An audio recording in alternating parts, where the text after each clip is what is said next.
Apocalipse 9, 13 ao 16. Eu quero ler essa passagem novamente e a gente continuar do 17 em diante. Nós estamos lendo o tocar ali da sexta trombeta, tá certo? Então vamos lá. Apocalipse 9, versículo 13.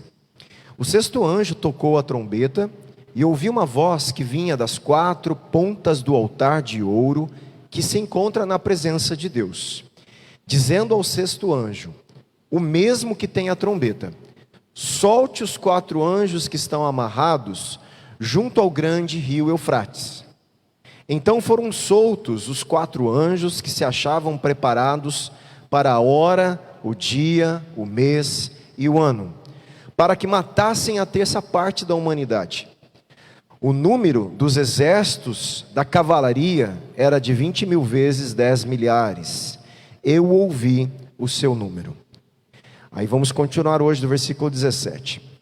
Assim, nesta visão, pude ver que os cavalos e os seus cavaleiros, eles tinham couraças, cor de fogo e jacinto e de enxofre. A cabeça dos cavalos era como cabeça de leão, e de sua boca saíam fogo, fumaça e enxofre. Por meio desses 3 flagelos, a saber, pelo fogo, pela fumaça, pelo enxofre, que saíam da boca dos cavalos, foi morta a terça parte da humanidade. Pois a força dos cavalos estava na boca e na cauda deles. As caudas deles eram semelhantes a serpentes, com cabeças, e com elas causavam dano. 20. O resto da humanidade, isto é, aqueles que não foram mortos por esses flagelos, não se arrependeu. Lembra que essa é uma observação importantíssima diante desses atos, das trombetas, de um chamado, diante de tanto castigo, e juízo, um chamado ao arrependimento. E há uma observação aqui sempre: e o restante não se arrependeu das obras das suas mãos. Eles não deixaram de adorar os demônios e os ídolos de ouro, de prata, de bronze, de pedra e de madeira, que não podem ver, nem ouvir, nem andar. Também não se arrependeram dos seus homicídios, nem das suas feitiçarias, nem da sua imoralidade sexual, nem dos seus furtos. Ele poderia, aqui, ele colocou, como eu disse, alguns pecados que são quebra dos 10 mandamentos. E aqui, na verdade, é mais para fazer uma alusão à lei de Deus. Eles estão quebrando os 10 mandamentos, eles estão quebrando a lei de Deus. Ele podia descrever cada um deles, mas há uma descrição aqui simbólica, dos homicídios. Primeiro, da idolatria. Você percebe que é a quebra do primeiro mandamento e do segundo, Depois você vê a quebra da vida, do homicídio, não assassinará. Então você vai ver homicidas, das feitiçarias, da imoralidade, Então todo o furto, você desejar o que é alheio, você está quebrando ali cláusulas, dos mandamentos de Deus. E essas pessoas vivem assim, dessa forma, quebrando a lei moral de Deus, vivendo como que se Deus não fosse julgar, como que se Deus não se importasse com a vida moral que eles estão vivendo. Mas a gente vai passar por aí, porque a gente precisa voltar novamente lá em cima, para a gente fazer algumas observações. A gente viu a semana passada, então, que o sexto anjo, ele toca a trombeta, e uma cavalaria está sendo solta aí com uma missão de matar a terça parte da humanidade. Então existe um juízo agora de morte, não só de tormento. Na quinta trombeta, você lembra que os gafanhotos viriam atormentar. Essa cavalaria que vem, juntamente com esses anjos que estão sendo soltos aí para isso, para cumprir esse destino deles, eles não vêm só atormentar, vai existir morte, vai existir perda de vida. E você percebe também que todo o simbolismo é um simbolismo militar. Você lembra que eu estou falando isso para vocês? São figuras militares, São gafanhotos com couraça de guerra, cavalos de guerra, cavalaria, lembrando uma figura militar daquele povo que eu tenho falado, dos partos, que traziam um certo receio ao povo romano. Então são estruturas todas relacionadas à guerra mesmo, E aqui mais uma vez a gente vê essa metáfora. Então, no versículo 17, João fala assim: nesta visão eu pude ver que os cavalos e os seus cavaleiros, então quer dizer, está sendo liberado aí uma cavalaria demoníaca, para justamente cumprir o propósito de matar a humanidade. Lembra que esses espíritos que estão sendo liberados, o que mais eles querem, sempre quiseram, é matar a humanidade, torturar. Você percebe, quem lê Mateus, Marcos, Lucas, João, principalmente o Evangelho de Marcos, os demônios estavam ali sempre fazendo o que com as pessoas? Atormentando, querendo matar. E Jesus vinha trazendo libertação. Jesus tirava esses demônios dessas pessoas para tirar o tormento delas, para libertá-las dessa opressão, porque esses espíritos querem acabar com o ser humano. Se eles pudessem, eles fariam isso de uma vez por todas. Então até a atuação dos demônios sobre a humanidade sem Deus, ela é limitada. Porque se Deus não colocasse um limite na operação demoníaca, eles acabavam com a humanidade. Isso é interessante. E aqui é a mesma coisa. Há uma limitação. Apesar deles estar sendo liberados para fazer o que eles querem fazer, que é matar, e segundo um juízo que Deus está deixando que aconteça, existe também em todo momento um certo controle. Até aqui. Quer dizer, você não vai devastar a humanidade. Eles queriam vir, se por eles não matavam terça parte da humanidade, eles matavam a humanidade inteira. É isso que eu quero que vocês entendam. A fúria desses seres é destruir completamente. Só que Deus não. Vocês vão fazer só até aqui. Vocês estão permitidos atuar até aqui. E ainda, porque eu estou dando oportunidade para o restante se arrepender. E eles não se arrependeram. Então, e aí a humanidade insiste, né, na sua dureza de coração contra o Criador. Tá? Isso é uma coisa muito enfática em Apocalipse. Vamos ver rapidamente aqui algumas dessas figuras. Eles tinham couraças, de novo, couraças, esses cavalos e cavaleiros tinham couraças, cor de fogo, de jacinto e de enxofre. Símbolos, novamente, né? Aqui, se eu puder resumir, são cores que representam, justamente porque, pelas outras coisas que nós vamos ver, uma natureza novamente aterrorizante de uma cavalaria demoníaca, tá? Então, fogo, esse jacinto, o enxofre, então tudo são cores, gente, que representam a gravidade e o pavor. Cavalaria já era uma questão de pavor. Uma cavalaria gigantesca, maior que, né, não sei, nós fizemos a conta semana passada, milhares de vezes mais do que o exército do Império Romano. E ainda com cores que representavam ainda mais terror, pavor e força daquele exército. Então essas figuras, você lembra que eu falei de imaginação? Esse simbolismo todo traria na época um grande temor, uma grande possibilidade das pessoas tremerem diante desse juízo e trazerem, então, nós precisamos consertar a nossa vida. Nós temos que fazer parte daqueles que são selados por Deus, né? Porque senão isso aqui vem sobre nós, porque senão eu sou parte dos habitantes da terra. Então é uma reflexão que a igreja, com certeza, as 7 igrejas da Ásia fez e que nós precisamos fazer. Isso promove em nós também senso de responsabilidade. Deus vai fazer a gente prestar conta, a humanidade prestar contas. Nesse horror, nessa barbárie que está acontecendo nessas guerras, na Ucrânia, na Rússia, agora em Israel, com o Hamas, todas essas barbáries, essas pessoas que começaram essas guerras por motivos egoístas e de poderio humano, sacrificando o seu próprio povo, a população, essas pessoas vão prestar contas. Não fica sem prestação de conta, não vai ficar sem juízo de Deus. Isso é uma declaração o tempo inteiro do livro de Apocalipse. Nada vai passar batido. Essas coisas Deus vai julgar cada uma delas. E o sangue dos inocentes vai ser clamado, principalmente o sangue dos mártires que morrem pela fé e pelo Evangelho, como a gente está vendo aí.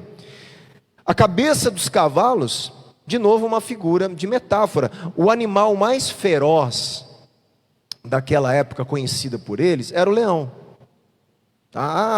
Tem animal mais feroz, tudo bem, a questão é que naquela época, para eles, o símbolo da ferocidade de um animal era encarnada no leão. Tanto é que o próprio Jesus é descrito como o leão da tribo de Judá. E Satanás é descrito aquele que fica rodeando a gente como o leão, querendo tragar a gente. E aqui também você vai ver que ele não era um leão, era como cabeça, sempre assim. É sempre, você percebeu que é sempre, quando diz respeito aos demônios, igual, Jesus é declarado, ele é o leão, ele é o cordeiro. Quando diz respeito aos demônios, é sempre assim, ele é como um leão, ele é como um não sei o que, ele é como um ser humano, ele é sempre para mostrar que existe um lugar indevido, é uma usurpação.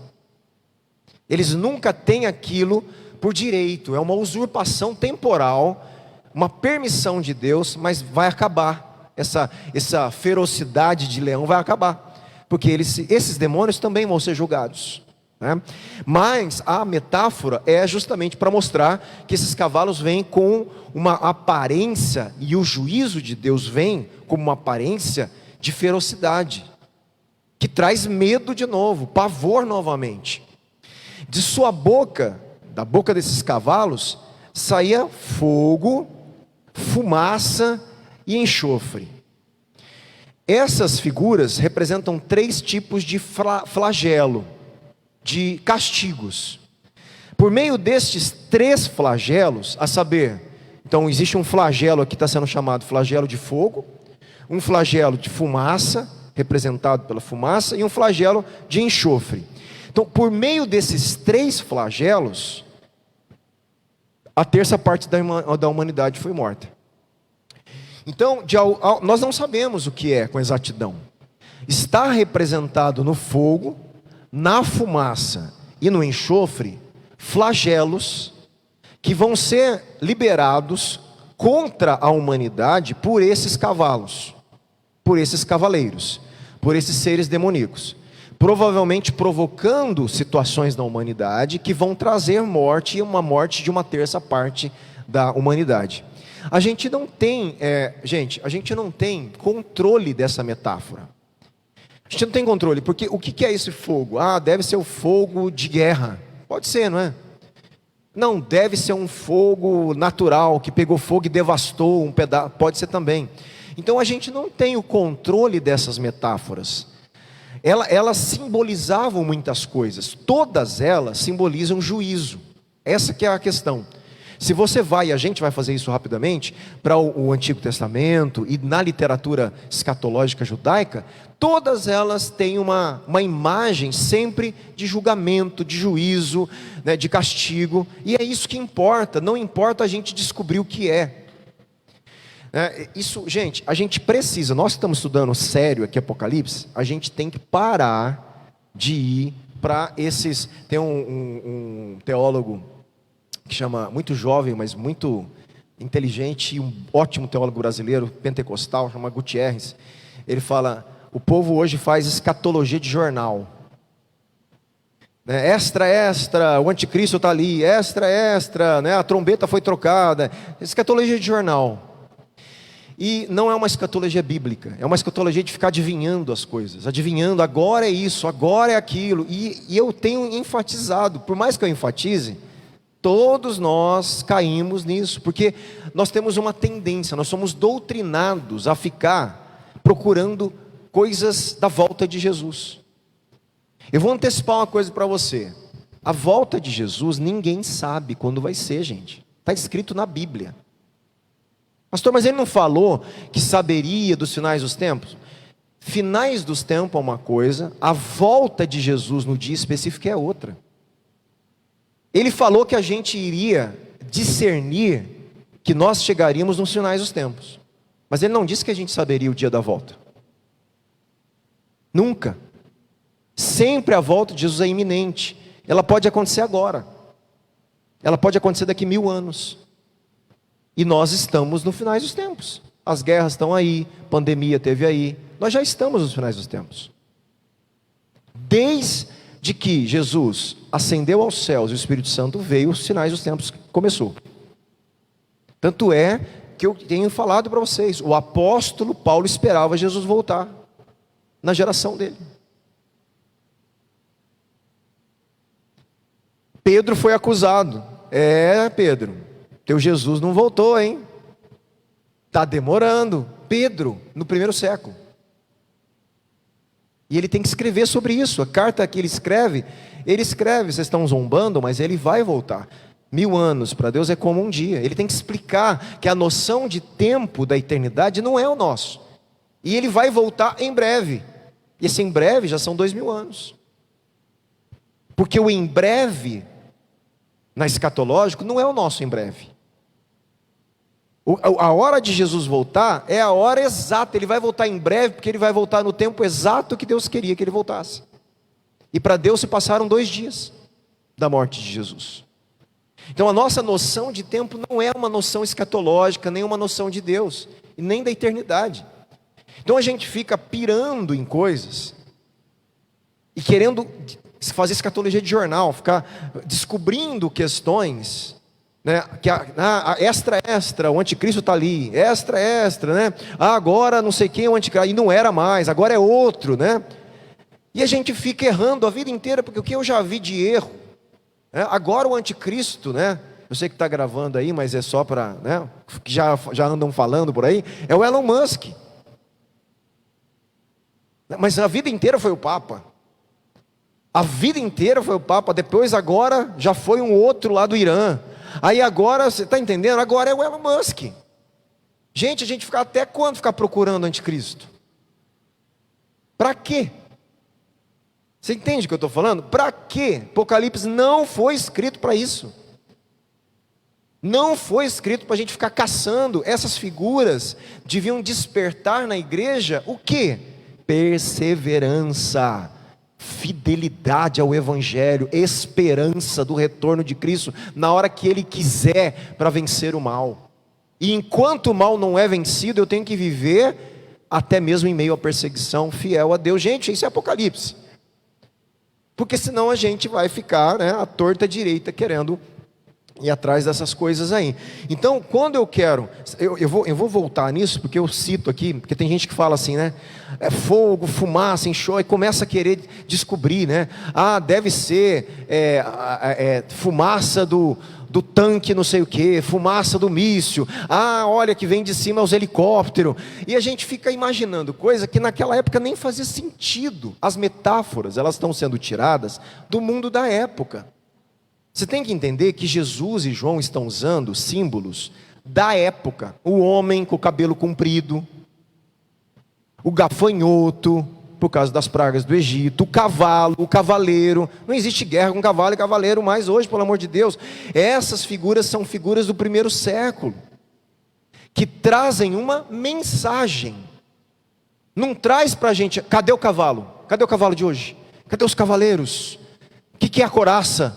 Pelo amor de Deus, essa loucura que se faz hoje é um negócio absurdo, por não ler o texto bíblico corretamente, e desfocar da mensagem que traz para a gente, né, uma mensagem de compromisso com Cristo, e de esperança, né, que o mal vai ser vencido, gente. Então eu preciso fazer esses parênteses, às vezes, esses aportes aí, para a gente não cair nessas, né? Que eu sei que é tentador, né? Hoje uma pessoa que representa esse tipo de escatologia, que está na mídia, que todo mundo está seguindo, é o Lamartine Pozella. Ele fica caçando essas coisas, incentivando as pessoas a esse tipo de escatologia, né? Aí fala uma coisa, fala outra. É o dia que ele sentou com o Luiz Saião, falando de escatologia, aí você vai ver o disparate do conhecimento de um e de outro, sobre o que é a literatura apocalíptica escatológica. Eu vi os dois sentando, conversando. Aí você vai entender como o Saião pensa o mundo hebraico, a cultura hebraica, como ele entende da literatura, e o Lamartine não, influenciado por uma teologia, né, desse tipo de coisa. E a gente segue quem? O Lamartine. Por quê? Porque é mais gostoso, é mais sensacionalismo, entendeu? É aquela expectativa, agora achamos o anticristo, agora a gente achou a marca da besta, né? Como eu brinco aqui, a marca da besta, gente, já foi a televisão, já foi o cartão de crédito, já foi a internet, né? Já foi tudo. Chip, o que não falta. Quem disse? Da onde está essas coisas que a gente tira da cabeça? É o que eu estou falando, a marca de Deus está em nós. Cadê a marca na testa? Tá? Você está marcado, a Bíblia fala que você está marcado. O que é a marca? Um chip que ele pôs na nossa cabeça? A marca da besta é justamente os pensamentos vendidos a Satanás, e as suas mãos fazendo a obra deles. É sua vida compromissada com a besta, com a ideologia, com a fé contrária às coisas de Deus. Está marcado. Ele está marcando os seus, né? E é óbvio que essa marca ela se expressa na nossa sociedade de várias formas, em várias simbologias. Mas se a gente ficar, né, procurando, gente, coisas assim, a vida inteira a gente vai ficar falando é isso e se enganando, falando isso não era, isso agora não era, entende? O que é melhor entender? A mensagem.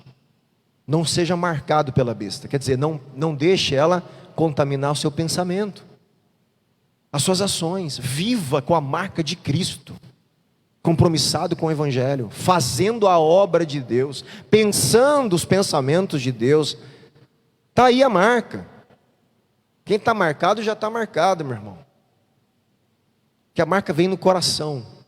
Se ela vai ter uma simbologia externa ou não vai, isso é irrelevante, porque a marca já existe. É uma marca de pensamento, é uma marca de pensamento, de obras, de compromisso de vida, de fé. Aonde está a tua fidelidade?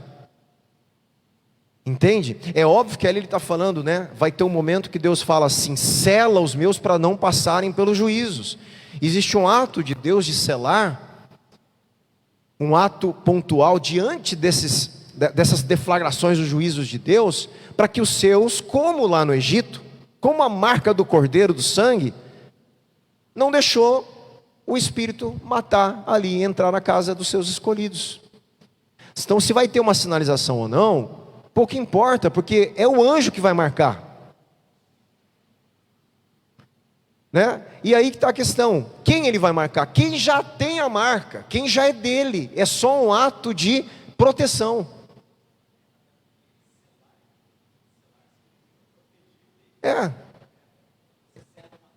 O selo ali é um ato de propriedade e proteção. Eu selo, eles são meus, e agora eu protejo e guardo eles, eles são meus. Então nessa situação, eu estou guardando eles de sofrer isso aqui. Eles estão selados, né? Então, é sempre importante eu voltar essas observações aí. Aqui nós vemos então fogo, né? Fumaça e enxofre. Gente, eu não vou pegar, porque vocês já entenderam, mas se eu fosse ler, lá em Jó, fala: saltam da boca e da narina do Leviatã, o monstro das profundezas do abismo ali, fogo e fumaça. Então o Leviatã, que é um monstro mitológico do Antigo Testamento, do povo da época, que representa, que da onde vem a figura da serpente e do dragão. O dragão, gente, dragão não existe, dragão é uma figura mitológica. Deus usa uma figura mitológica, que é um dragão, de uma cultura que tinha representatividades, para dizer que a antiga serpente agora é o dragão, que para eles era um ser imponente de mal, que tinha fogo pelas narinas, que destruía. Ele está falando, aquela antiga serpente é o dragão, é ele quem destrói. É uma figura mitológica, assim como o Leviatã não existe, é uma figura mitológica. E ele usa na poesia hebraica esses seres monstruosos para demonstrar governos humanos, como eu tenho falado, ações demoníacas. Sabe como que o Hamas seria descrito numa literatura escatológica? Como uma besta fera, desenfreada, monstruosa, com características terríveis. Se o Hamas fosse descrito apocalipticamente falando, poderia talvez lá, o gafanhoto com coraça, com o nariz, com a cauda ferindo, atormentando. São figuras para descrever uma maldade de um grupo sistêmico humano, fazendo o que é bestial, o que é animalesco, que é desumano. É assim que os escritores escatológicos escreviam. Entende? E é essas figuras que são feitas. Então, fumaça, fogo, de novo, questões aí escatológicas. Tem outro, gente, tem em Salmo, Ezequiel, não vou ler, tá? Por causa do tempo. Em Lucas, Judas, né? Sempre falando fumaça, fogo, falando de fumaça, ou enxofre, ou junto, ou separado ali. Então, Então é uma representação de juízo, é o que importa aqui nesse momento. Aqui é interessante, existe uma ironia aqui, né? Que aqui, quem vem com fumaça, fogo e enxofre, são os demônios. Eles estão usando dessa figura para matar. Só que qual é a ironia? Que são eles que vão ser lançados num lago de fogo e enxofre. Então, o que eles estão usando para atormentar a humanidade, eles vão ser sentenciados, a figura inverte. Depois eles que são lançados no lago de fogo e enxofre. Também símbolo de juízos, não mais contra a humanidade, contra os demônios que usaram fogo e enxofre para matar a humanidade. Olha como Apocalipse trabalha com essas reviravoltas aí, né? Como o mal vai ser, então, sentenciado ali. Outra observação aqui também, vamos continuar lendo e eu já faço. Versículo 18. Por meio desses 3 flagelos, a saber, pelo fogo, pela fumaça, pelo enxofre, que saíram da boca dos cavalos, foi morta a 1/3 parte da humanidade. Deixa eu ver se tem mais alguma coisa aqui importante para eu. Outra coisa, outra inversão. Você percebe como que trabalha-se com inversões aqui.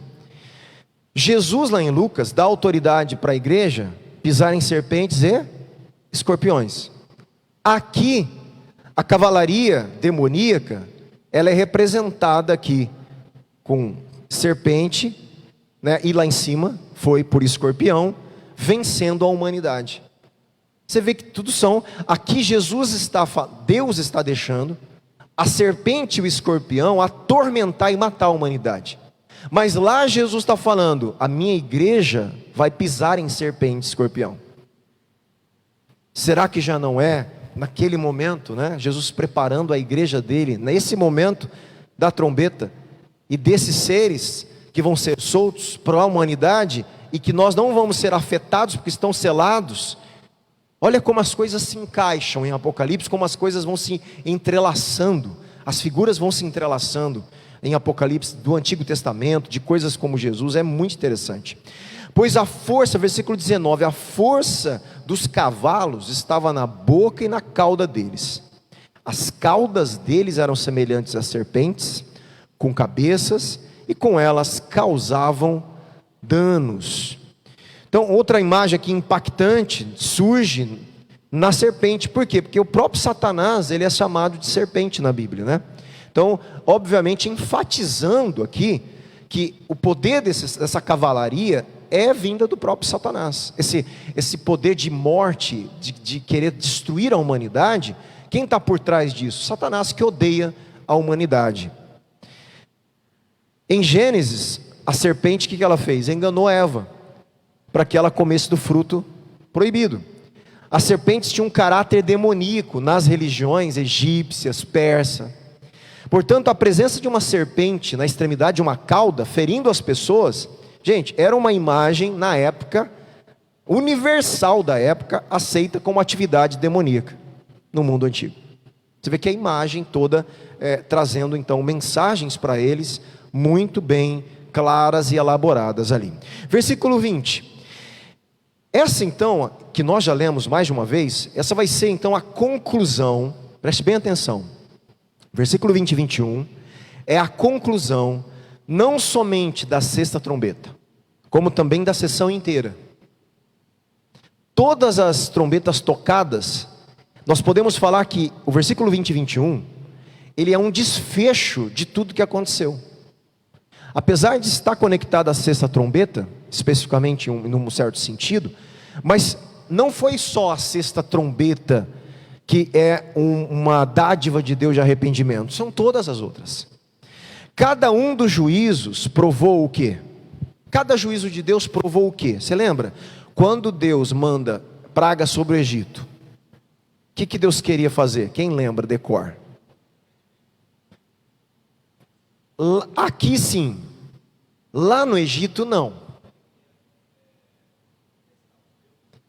Ele queria mostrar o poder sobre os deuses do Egito. Então ele queria mostrar quem é o único Deus, o Criador do universo, que não existe outras divindades que poderiam ser adoradas. E ele vai ferindo cada praga, gente, infere uma divindade, um poder de uma divindade do Egito. Eu vou citar uma para você entender. Lembra que o Egito, um dos deuses importantíssimos do Egito, era o deus Sol. Tem um nome, eu não lembro se é o Ra, se eu não me engano é o deus Ra. O deus Ra era um dos que tinha, né, um par deles lá. E um dos que era o Sol. Imagina Deus falar o seguinte, Moisés fala, olha, se vocês não soltarem o meu povo, eu vou apagar o sol no meio-dia. Você está entendendo que mensagem os egípcios receberiam? Para a gente seria Deus controlar a natureza. Para eles é vencer o Deus deles. Quem tem poder para apagar o Deus Ra no meio-dia? Ninguém apaga o sol no meio-dia. E ele sabe que era uma nuvem que cobria o sol.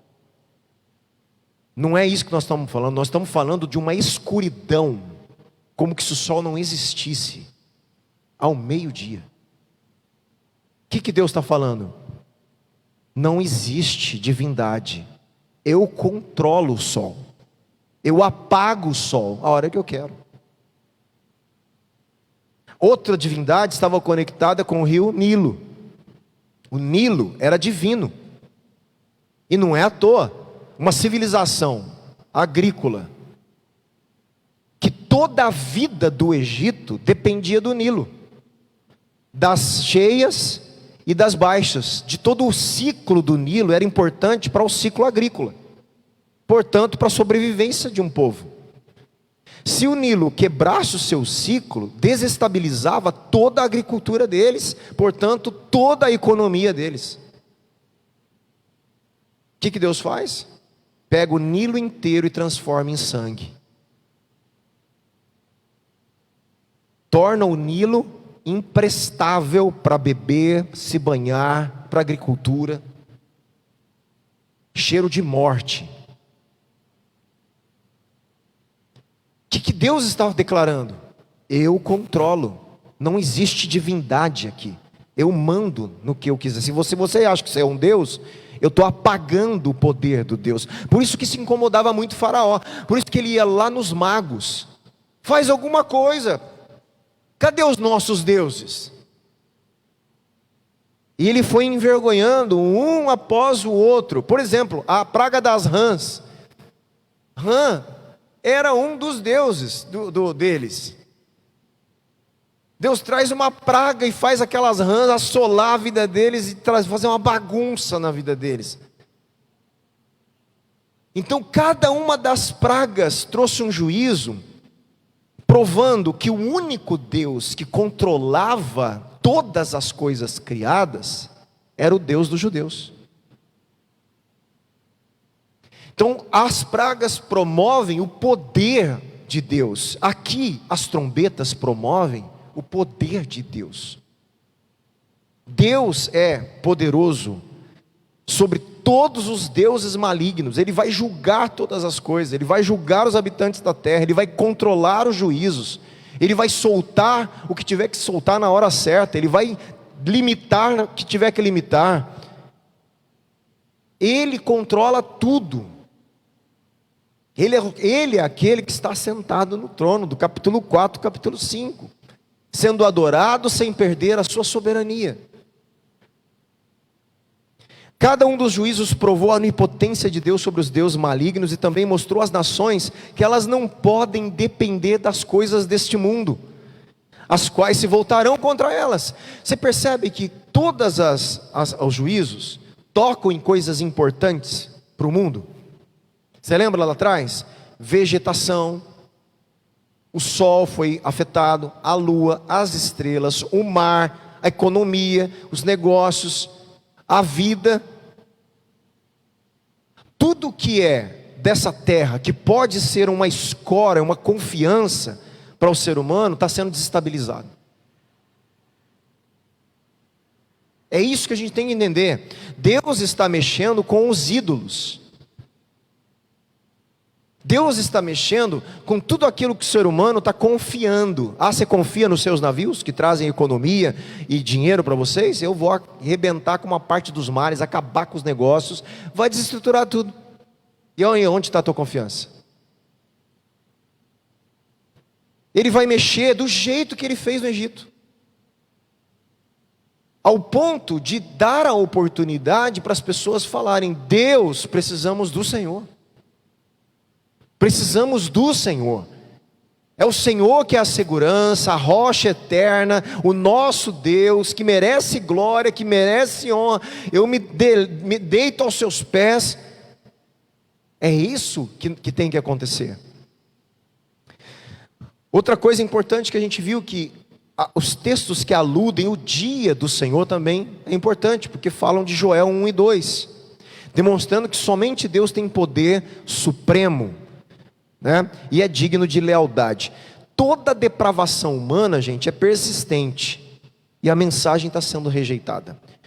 João nos conta que os outros homens, aqui falando, né, o restante da humanidade que não foram mortos, recusaram-se a se arrepender, preferindo suas divindades falsas, preferindo, né, os falsos ídolos, que os demônios vão atormentá-los, inclusive. Os demônios revelam seu completo, né, desdém e ódio pelas nações. No entanto, em vez das nações se voltarem para o Deus de misericórdia, os descrentes voltaram-se novamente para os seus ídolos e suas práticas pecaminosas.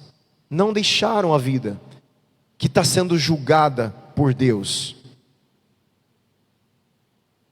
Então, repetindo, um dos propósitos do selo, da trombeta, da taça, é apresentar o quê? Oportunidade de arrependimento.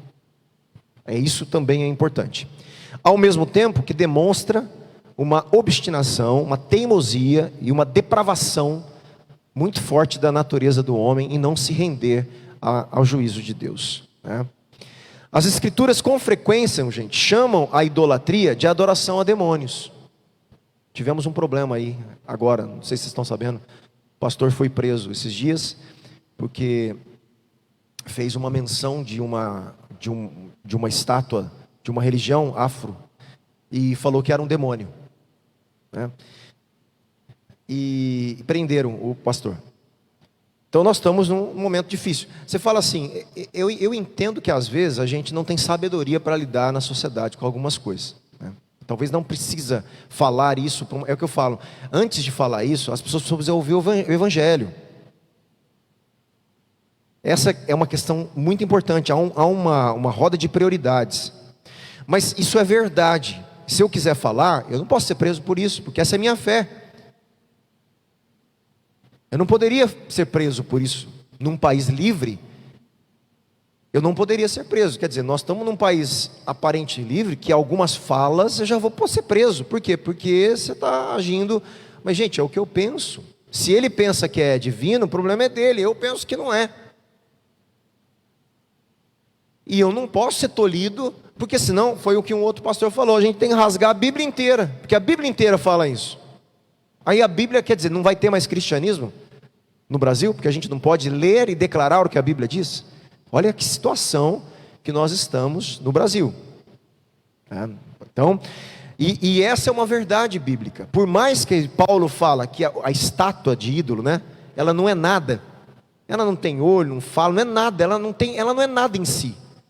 Mas quando há um ato de adoração àquilo que não é nada, os demônios se aproveitam e eles agem. Existe uma força espiritual que se aproveita desse falso culto para atuar e dominar as pessoas. Sim, por quê? Eles estão sem Deus, rebeldes, se rebelando contra o Deus Criador. A hora que eu faço isso, quem que pode acessar a minha vida? A serpente, do jeito que fez com Eva. A hora que eu nego a palavra de Deus, o pacto de Deus, eu caio na mão de Satanás. É automático. Isso que as pessoas não entendem, não existe meio termo. Na Bíblia não existe o meio termo. Não, eu não quero Deus, mas eu também não quero Satanás. Tá bom, você pode não querer, Mas ou você vai estar com um ou com o outro. Espiritualmente, não tem como. E imediatamente, toda a humanidade já está em trevas, por causa do pecado. A gente precisa ser salvo. Quando a gente é salvo, Ele arranca a gente do império das trevas e nos transporta para o reino de Deus. Então nós estamos nesse mundo, mas espiritualmente estamos agora num reino diferente. Vivemos aqui nesse mundo, mas nós estamos num outro reino. Espiritualmente a gente está em outro lugar. Eu falei aqui no estudo que a gente está tendo, né, de segunda. É como que você estivesse dentro da sua casa ou do seu emprego. Você é uma pessoa cristã e você convive com gente que não. Você está debaixo do mesmo teto, mas espiritualmente você está em Cristo e a outra pessoa não está. Vocês estão em lugares diferentes, espiritualmente falando. Por isso que às vezes dá treta no jeito de falar do relacionamento de... Por quê? Porque um não entende o outro. Os valores são outros. As prioridades são outras. Os desejos são outros. Eu estou em um outro lugar, apesar de estar na mesma casa. Apesar de estar do mesmo trabalho, eu estou em outro lugar. Eu estou em Cristo, ela não. Então nós não estamos exatamente no mesmo lugar. Há uma dimensão espiritual que eu faço parte que a outra pessoa não faz. Por isso que as pessoas não entendem a gente. Ah, mas isso aí, por que você faz isso? Não tem nada a ver, não é assim que as pessoas falam? Mas tem a ver, para mim tem a ver. É a minha vida, é a minha realidade, é a minha fé. Isso move a gente. Mas as pessoas não entendem. Porque ela não está no mesmo lugar. Ela não fala a mesma língua, ela não compreende o que a gente está vivendo. Ela precisa ter a experiência dela. Ela precisa do Evangelho para salvá-la, né? Olha só o que diz em Deuteronômio 32, 16, 17. Com deuses estrangeiros despertaram seu ciúme, falando que o povo de Deus deixou Deus enciumado, porque eles se relacionaram com deuses que não eram Deus. Com deuses estrangeiros despertaram seus ciúmes, com abominações provocaram sua ira, a ira de Deus.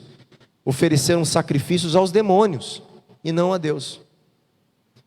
Então, o que acontece? Quando eu não adoro a Deus, automaticamente eu estou servindo a serpente. Não existe meio termo. É só dois reinos. A pessoa conscientemente pode não estar. Ela não se autodeclara, né, como se faz alguns satanistas, não é isso. Mas não tendo e não estando no reino de Deus, automaticamente eu faço parte já de uma estrutura e de um reino espiritual. E eu já sirvo aquilo sem saber e sem querer. Eu já faço a vontade daquele ser maligno sem eu nem saber. Eu já estou ali. Ele não precisa nem me incomodar, eu já estou lá. Não precisa ser consciente. É essa que é a questão. E Apocalipse vai começar a deixar consciente. Olha o que vocês estão adorando. Olha as estruturas falsas aí. Igual lá no Egito. Olha o que eu estou destruindo. Você achava que isso tinha valor? Não tem. Se arrependam. Então é um chamado constante de arrependimento. Tá certo? A adoração de ídolos, gente, em Apocalipse, ela é sempre seguida por comportamentos ímpios. A idolatria sempre conduz à depravação. A idolatria sempre conduz a atitudes morais depravadas. Sempre. Aonde está isso? Romanos 1. Lê Romanos 1 que você vai entender o que eu estou falando. Paulo vai lá e fala: porque eles abandonaram a verdade de Deus, Deus os entrega a seus próprios desejos. A hora que eu crio um ídolo, uma divindade, e eu não adoro a Deus, Deus nos entrega as nossas próprias paixões. Aí a gente está frito. É o que eu sempre falo. Se Deus quiser castigar a gente, sabe o que Ele faz? É fácil, vou te explicar. Ele faz o seguinte: Ele deixa você fazer tudo o que você quer. Ele deixa você realizar todos os seus desejos. Quando você tem a possibilidade, você vai fazer muita coisa errada e vai destruir sua vida. Isso é tão interessante que eu citei um dia para os jovens, que tinha um cara da mídia, que ele conviveu com uma cultura de ciganos. Eu acho que eu já citei uma vez aqui. Ele conviveu com aquele pessoal de ciganos mesmo, que vive aí, né? Que tem aquela tribo, né, de ciganos e tal. E dentro dos ciganos, quando eles queriam amaldiçoar alguém, os ciganos falavam assim, e as pessoas não entendiam. Eles falavam assim: que todos os seus desejos sejam realizados. Essa era a maldição do cigano. Porque os ciganos sabem, se o ser humano realizar todos os desejos dele, ele vai se autodestruir. Isso é bíblico. Quando Deus fala, eu vou castigar a humanidade, Deus fala simplesmente assim: deixa ele fazer tudo o que eles querem. Deus não precisa fazer nada.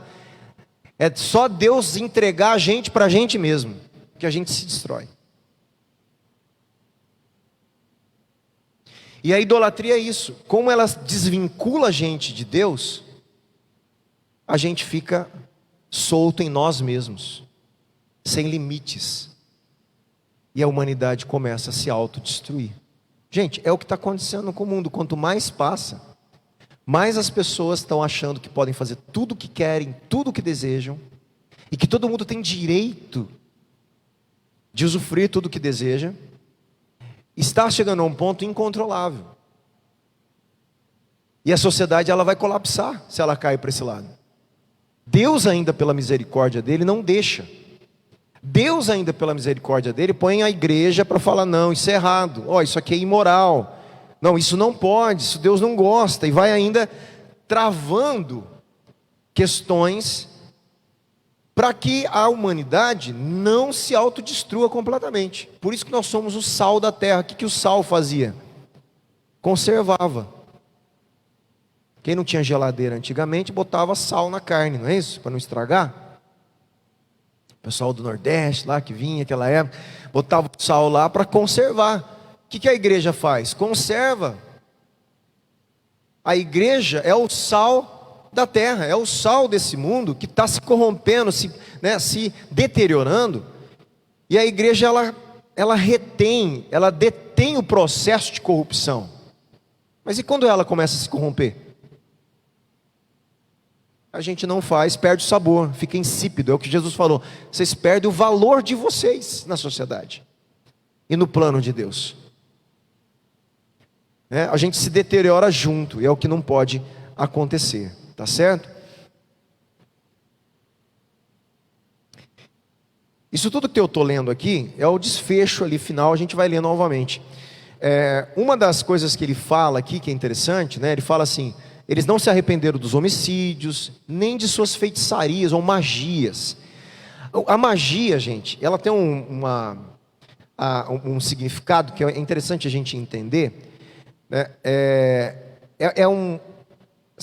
Eu vou ler aqui para você, porque pela magia, a Babilônia ela seduzia as nações, pelas suas feitiçarias, suas imoralidades e tal. Olha só, eu vou ler um pouquinho do que significava a magia no primeiro século. No primeiro século a magia era baseada na crença, presta atenção, que é interessante aqui, de que tanto os espíritos bons, olha só, tanto os espíritos bons contra os maus, que eles chamavam tudo de divindade, estavam envolvidos nos afazeres do dia a dia das pessoas. Não é assim com algumas religiões ainda no Brasil, que a gente sabe. Então você tem entidades, divindades, seres, que, independente se é bom ou mal, elas estão envolvidas no dia a dia. O que é a magia? O que é o feitiço? É mediante rituais religiosos, que incluem encantamentos, ordens, sacrifícios, e várias outras coisas aí. Eles tentavam fazer que esses deuses atuassem a favor deles, como para obter êxito no negócio, nas competições atléticas, nas relações sexuais ilícitas, cura de doença, do jeito que é hoje. Então, é uma troca. O que existe lá? Uma divindade, um espírito. Para mim não importa se ele é bom ou que ele é mau, eu só quero que ele me faz bem. Eu vou fazer um negócio com ele. né? Eu vou fazer um negócio. O que você quer de mim? Ah, eu quero que você vá ali na esquina, dar 3 pulinhos. Tá bom, vou fazer essa mágica e você me ajuda, né, naquilo que eu estou precisando. Então eles faziam as negociações que acontecem hoje na sociedade, com as pessoas que vão atrás desse tipo de coisa.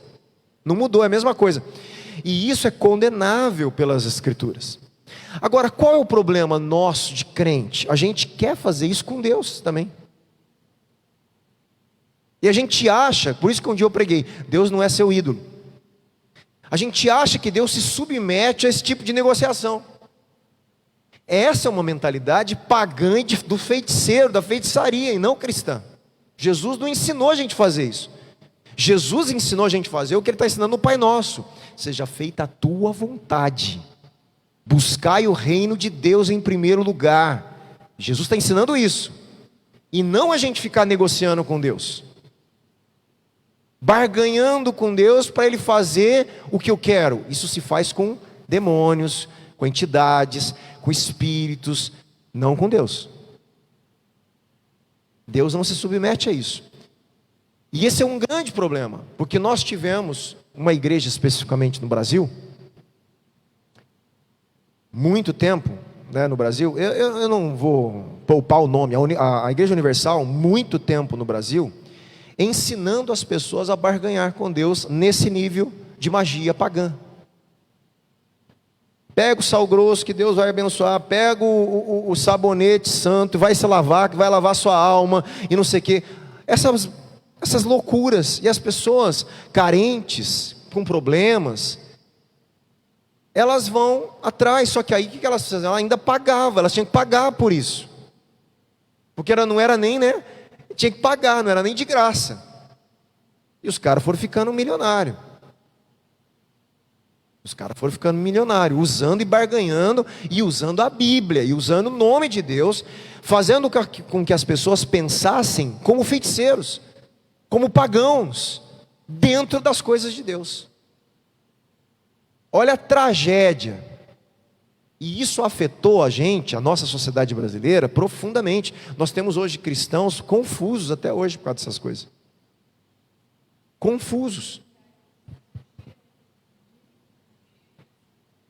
Continuaram fazendo isso. Por quê? Porque como dá dinheiro, nossa sociedade brasileira é mística. Por exemplo, isso eles tentaram implantar na Europa, não deu certo. Do jeito que eles queriam, não deu certo. Na África deu. Por quê? Porque a África, a América Latina, o Brasil, nós somos um povo místico. A gente gosta dessas coisas. O europeu não, o europeu é mais ateu, mais racional. Agora que está começando uma espiritualidade diferente por lá, alguns abandonando o ateísmo, mas na época era mais difícil.